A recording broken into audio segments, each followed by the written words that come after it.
Welcome back جی، واپس آ گئے. انتہائی اہم جو ہے وہ اب ٹاپک ہوگا. عبدالوہاب صاحب سے پوچھیں گے جا کے. سب سے پہلے سر آپ سے پوچھوں گا اسکالرشپس کتنی دے رہے ہیں, کتنا بچہ مفت پڑھ رہا ہے؟ آپ تو کالج کے بعد اسکول بھی چلاتے ہیں اپنے اس کے اندر. محمود آباد, سلطان آباد, کہاں کا بچہ؟ محمود آباد کے بچوں کے محمود لیے آباد کے بچوں کے لیے. خیر, کتنا اسکالرشپ ہے جی آپ کے, کتنا دیتے ہیں آپ اپنی یونیورسٹی؟ تقریباً 10% جو ہے وہ 13 لاکھ روپے ہر سیمسٹر میں دیتے ہیں. ٹھیک ہے. تو اس میں بعض لڑکے جو کہ اپنے انٹر کے امتحان میں یا ڈگری کے امتحان میں بہت اچھے نمبر لے کر آتے ہیں, ان کو فری بھی کر دیتے ہیں. ٹھیک ہے. پھر یہاں پر جو اچھی پرفارمنس دکھاتے ہیں ان کو ہم اسکالرشپ دیتے ہیں. 13 لاکھ روپے سالانہ؟ 13 لاکھ روپے ہر سیمسٹر میں. ہر سیمسٹر میں دے رہے ہیں آپ؟ اور کتابیں ہم فری دیتے ہیں. اس کے بعد سوال ایک اور آنے والا ہے, اس لیے میں یہ پوچھ رہا ہوں جی, آپ کتنے بچوں کو دے رہے ہیں؟ ایک بچہ پڑھتے پڑھتے بولے سر پیسے ختم ہو گئے, میں کیا کروں؟ اصل میں آپ کو میں نے پہلے بتایا تھا, یہ جو ہم نے یونیورسٹی کھولی ہے کیزبٹ, ہم ایک گروپ آف کمپنیز ہیں. ہمارے جو باس ہیں عارف علی شاہ بخاری, انہوں نے اپنے باپ کی وصیت پہ کھولی تھی, اور ان کی پوری کوشش یہ تھی کہ بچوں کو نا فری پڑھایا جائے. صحیح. اس وجہ سے کہ ہمارے یہاں جو سسٹم ہے وہ یہ ہے کہ اگر آپ 3.7 اگر لے آتے ہیں جی پی اے تو 50% آف کر دیتے ہیں, 4 جی پی میں فری کرتے ہیں, پوزیشن ہولڈر کو ہم تھرو آؤٹ فری پڑھاتے ہیں, اور 10% چونکہ کیبنٹ کرائیٹیریا ہے کہ وہ پورا کرنا ہے وہ تو ہم کرتے ہی ہیں. اس کے علاوہ فری شپس بہت ہیں ہمارے پاس. یہ تو عارف صاحب کی آپ نے ایک تھاٹ بتا دی نا جی, اور ایک اچھی بات ہے کہ جو انہوں نے کر دی ہے, سوچ لی ہے. اب بات کرتے ہیں آپ کے مسئلوں کے حوالے سے. آپ لوگ بھی ٹیکس پے کرتے ہیں, جنریٹر جلاتے ہیں, اے سی میں بچوں کو پڑھاتے ہیں. آپ نے کہا جی اس کا تعلیم فری کر دیں, ٹیکسز چھوڑ دیں, یہ ہم پروگرام پہلے کر چکے ہیں. ٹھیک ہے. اب میں پوچھتا ہوں ایک جینون سے سوال, جو پہلے آپ سے پھر آپ سے پوچھوں گا. ایک طالب علم جو آپ کے پاس آتا ہے اور آپ کا دروازہ کھٹکھٹاتا ہے کہ میں وائس چانسلر کا دروازہ کھٹکھٹا رہا ہوں, یہاں سے مجھ کو جو ہے کچھ نہ کچھ ملے گا ضرور, آپ دے تو دیتے ہیں, لیکن کیا پاکستان کا دوسرا بچہ جو ہے جس کی ذمہ داری بھی آپ پہ ہی عائد ہوتی ہے, میں تو دوں گا ذمہ داری کیونکہ آپ ایک عہدے پر ہیں, اس کے حل کے لیے کیا ضروری نہیں سمجھتے کہ آپ اس وقت نکل پڑیں اور حکومت کو تو چھوڑ دیں ایک طرف, آپ اپنی طرف سے کچھ کریں؟ کتنا کچھ کر سکتے ہیں مزید؟ یونیورسٹیاں بن سکتی ہیں, نہیں کچھ اور کام ہو سکتا ہے آپ کے خیال میں؟ نہیں, یونیورسٹیز تو بننی چاہیے, میں کہہ رہا ہوں. دوسری چیز یہ جو آپ کہہ رہے ہیں نا, ہم جو کر رہے ہیں, آپ نے تعریف کی, ہماری شکریہ, لیکن میں سمجھتا ہوں کہ ہم کچھ بھی نہیں کر پا رہے. وہ اس لیے کہ اگر آپ یہ سمجھتے ہیں کہ میں کیزبٹ میں ہم فری پڑھا دیتے ہیں, فری پڑھانے سے اس کا کام ہو جاتا ہے, ایسا کچھ نہیں ہے. اس کو جاب بھی کرنی ہے, جو مل نہیں رہی اسے, ماں باپ کو سہارا بننا ہے, اس کو وہ نہیں بن پا رہا. تو یہ دیکھیں نا ایشو, مطلب یہ کہہ دینا کہ اس سے فری شپ دے دینا, تھوڑے بہت پیسے دینا اس کو کتابوں کے لیے. نفسیات کا کیا جنگ ہے؟ سیانے کہتے ہیں کہ جب کہیں سے پیسہ آسانی سے ملے تو اس چیز میں جو ہے اتنا دل بھی نہیں لگتا. جب آپ کو فری تعلیم مل رہی ہو, تعلیم مفت ہو رہی ہو, آپ یونیورسٹی میں تعلیم فری دے رہے ہو, بچہ کہتا ہے ٹھیک ہے مجھے تو, میرا کون سی کسی چیز کا کوئی خرچہ ہو رہا ہے, ایک وقت آکے وہ ڈھیلا پڑ جاتا ہے. نفسیات ڈیفینیٹلی یہ دیکھیں, ایک یہ آپ نے خود ہی ایشو کو خود ہائی لائٹ کر دیا نا. ایک ایشو یہ بھی, اگر ہم تمام وہاب صاحب یہ فری پڑھانے بھی لگے نا سارے بچوں کو, تو بچوں کا مایوسی پہ ریسرچ کر رہے ہیں. ذرا وہاب صاحب سے اس کا جواب صحیح لیں گے. وہاب صاحب پیسے مل رہے ہیں فری کی, آپ نے تعلیم دے دی, ایک اچھا اقدام کر دیا, لیکن اس بچے کا مستقبل کتنا داؤں پہ لگا دیا اس فری تعلیم کے چکر میں؟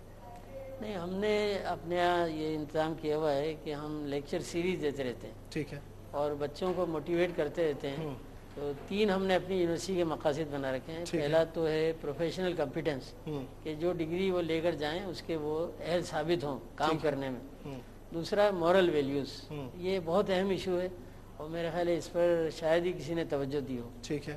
تو ہم یہ کر رہے ہیں کہ قرآنی آیات بہت جگہ لگاتے ہیں. نماز کا ہم نے 3 وقت کا باقاعدہ جماعت سے انتظام کیا ہوا ہے. ٹھیک ہے. اور حال میں ہم نے یہ کیا ہوا ہے کہ حاضری سے پہلے ایک قرآنی آیت جو ہے وہ اٹینڈنس رجسٹر میں رکھی ہوتی ہے. ٹھیک ہے. ٹیچر کلاس شروع کرنے سے پہلے وہ آیت پڑھتا ہے. ٹھیک ہے.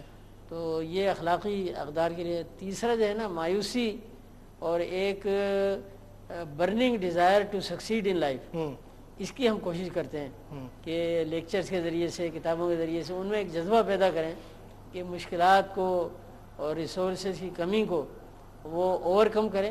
اور ان کے سامنے بہت ساری مثالیں ہم دیتے ہیں کہ اتنے سارے دنیا میں لوگ گزرے ہیں. ٹھیک ہے. ایک ہم نے ایک سینٹر بھی بنایا ہے جس کا نام ہم نے سینٹر ہوپ اینڈ کریج رکھا ہے. ٹھیک ہے. تو یہ بھی بڑا ضروری ہے کہ آپ ان میں ایک تمنا, مطلب مختلف چیزیں جو ہے وہ آپ کروا رہے ہیں اپنی طرف سے آگ لگانے کے لیے کہ بچہ پرجوش ہو جائے تھوڑا سا. یہ جو کمپٹیشن شروع ہو گیا ہے یہ ایچ ای سی کے لیے کتنا فائدہ مند ہے؟ میرا سوال سمجھنے کی کوشش کیجئے گا.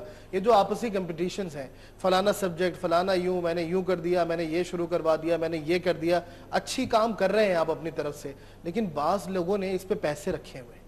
بعض لوگ اس چیز کو کرانے کے پیسے لیتے ہیں کہ ہم یہ کروا رہے ہیں تو اتنا پیسہ, ہم یہ کروا رہے ہیں تو اتنا پیسہ, ہمارے پاس یہ بھی ہے, ہمارے پاس وہ بھی ہے. یہ آپسی یونیورسٹیز کے جو درمیان فاصلے ہیں, کیا یہ بھی نقصان دہ ثابت ہو رہے ہیں اور HEC کے لیے فائدہ مند؟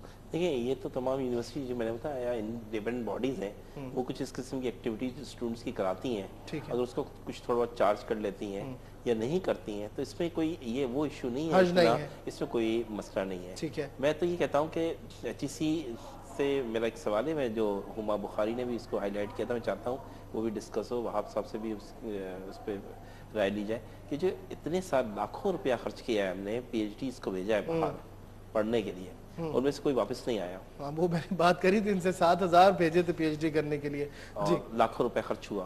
تو اس کا کوئی حساب کتاب ہے کہ HEC کیا کر رہا ہے, HEC اکاؤنٹیبلٹی ہے HEC کی یا نہیں؟ ٹھیک ہے. تو یہ تمام چیزیں دیکھیں, پیسہ تو HEC کا پرسنل نہیں ہے, تو گورنمنٹ کا پیسہ ہے, یہاں گورنمنٹ مینس عوام کا پیسہ ہے. تو جب اپنے ان کے ڈیسیشنز میں اتنی ساری جھول نظر آتا ہے تو وہ کیسے اس چیز سب کو امپلیمنٹ کرا سکتے ہیں؟ صحیح ہے. چلیے باز عابدی صاحب کے سامنے اس وقت HEC کے جو ہے وہ چیئرمین بیٹھے ہوئے ہیں, ٹھیک ہے, آپ ان سے پہلا جواب کیا مانگیں گے, کیا سوال ہوگا آپ کا ان سے جو آپ ان سے لینا چاہیں گے؟ نہیں, وہ خوش قسمتی سے چیئرمین جو ہے وہ پرائیویٹ سیکٹر سے ہی آئے ہیں, لغاری صاحب.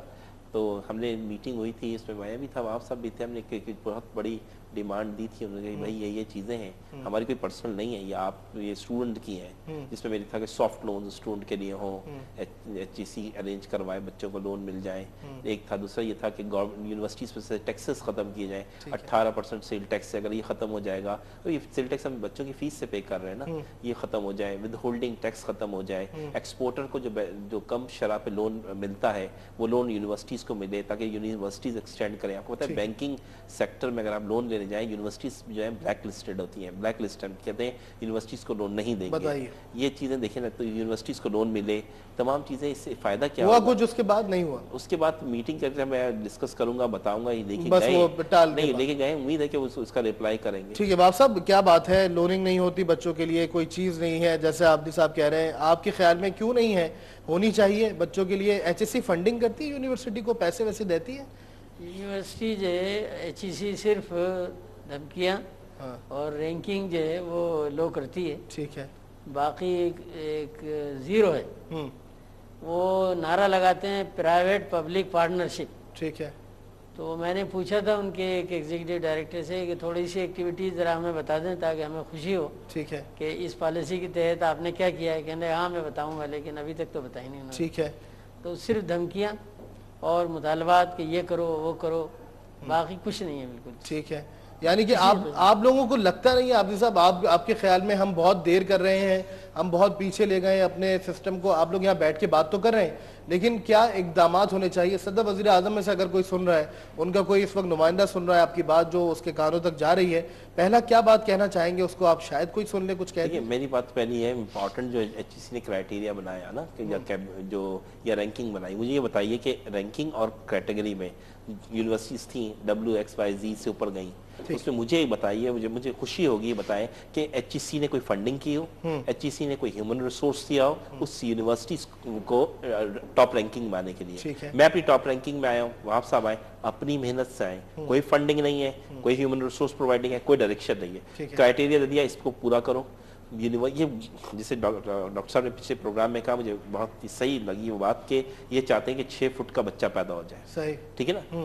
مطلب ان کا کہنا یہ ہے کہ بس سنس فرام دا بگننگ ایک یونیورسٹی A1 ہونی چاہیے اس کرائٹیریا پہ. وہ کرائٹیریا تو A1 نہیں ہے, بہرحال جو بھی ان کا کرائٹیریا ہے اس کرائٹیریا کو پورا کریں.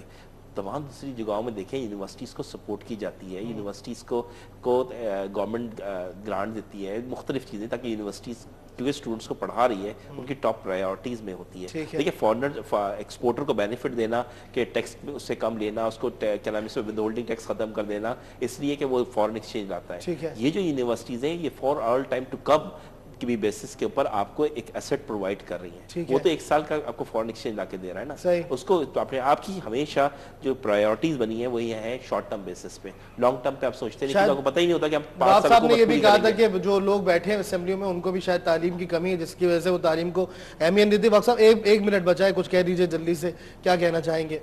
دیکھیے یہ رینکنگ جو ہے جی, یہ لوگ غلط فہمی پیدا ہوتی ہے. لوگ کہتے ہیں ہمارا ہائیسٹ رینکنگ ہے, ٹھیک ہے لیکن بعد میں پھر HEC نے خود ہی کہا کہ ہائیسٹ رینکنگ معیار تعلیم کی نہیں ہے بلکہ فزیکل فیسلٹیز کی. ٹھیک ہے تو HEC کا کام تو معیار تعلیم ہونا چاہیے نہ کہ فزیکل فیسلٹیز. ٹھیک ہے فزیکل فیسلٹیز کی کمی کے باوجود معیار جو ہے وہ بہتر ہو سکتا ہے, ٹھیک ہے. لیکن اس طرف کوئی توجہ نہیں ہے. ٹھیک ہے تو میں سمجھتا ہوں کہ پاکستان کے انسانی وسائل کی ضروریات کے مطابق انہیں پالیسیز بنانی چاہیے ٹھیک ہے اور تعلیم دینا چاہیے. ٹھیک ہے. بہت بہت شکریہ عبدالوہاب خان صاحب ہمارے ساتھ رہنے کا. سید علی عباد آبدی صاحب بہت بہت شکریہ آپ کا وقت دینے کے لیے.